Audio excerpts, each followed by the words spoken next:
Over the past year, my colleagues and I have been investigating a controversial diagnosis called shaken baby syndrome. Dr. Robert Rees demonstrates how severe shaking can cause terrible injuries to a tiny, fragile brain, a condition called shaken baby syndrome. Shaken baby syndrome is a collection of medical findings. The classic triad is subdural hemorrhage, bleeding over the dural surface of the brain, retinal hemorrhage, bleeding in the light-sensitive layer behind the eyes, and brain swelling, which is the most dangerous of the three symptoms. And the theory is that you can shake a baby hard enough that the brain, in essence, rattles around inside the baby's skull and causes these three symptoms, which can be fatal or can lead to lifelong damage for a child. Yeah, we see it in the ERs, and they come in and parents, they just lose their cool, and it's terrible that this happens. It can take one shake.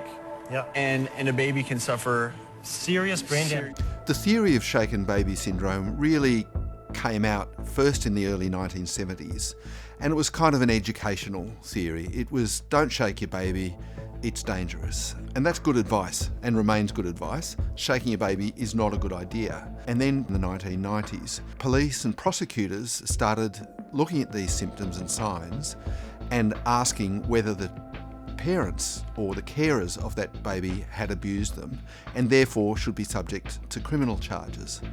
Didn't think he'd die.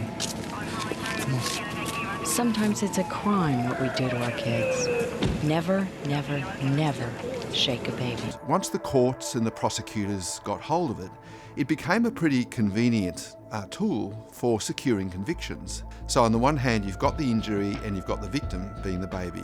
Secondly, you've got the perpetrator. It's the last person holding the baby.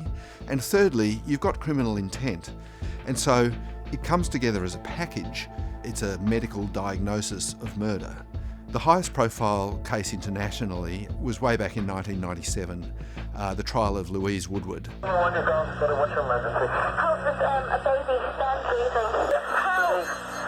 She was a British nanny who was convicted of shaking the child she was caring for. It was almost in America like Mary Poppins was on trial, and she ultimately was found guilty but given a very short sentence. And in the US, that cemented the shaken baby theory as being something that could successfully gain prosecutions. The baby was basically tortured. It was beaten. Oh, there's no evidence of that whatsoever, that she was tortured. That baby took a beating out. Now, the controversy here is both around whether shaking can cause those symptoms that we're talking about, but secondly, whether medical science can deliver the kind of certainty beyond reasonable doubt that a court requires to secure a conviction. And so in the US particularly, we've seen 40 or 50 people exonerated having been convicted when doubt was thrown over the medical diagnosis. We've seen many more cases dismissed or abandoned as expert evidence has come up to say shaking couldn't have caused these injuries. Today, many question those diagnoses, saying they've been led to innocent people being wrongfully convicted of abuse. There are definitely people serving long sentences, life sentences, for what I believe to be bad science and bad medicine.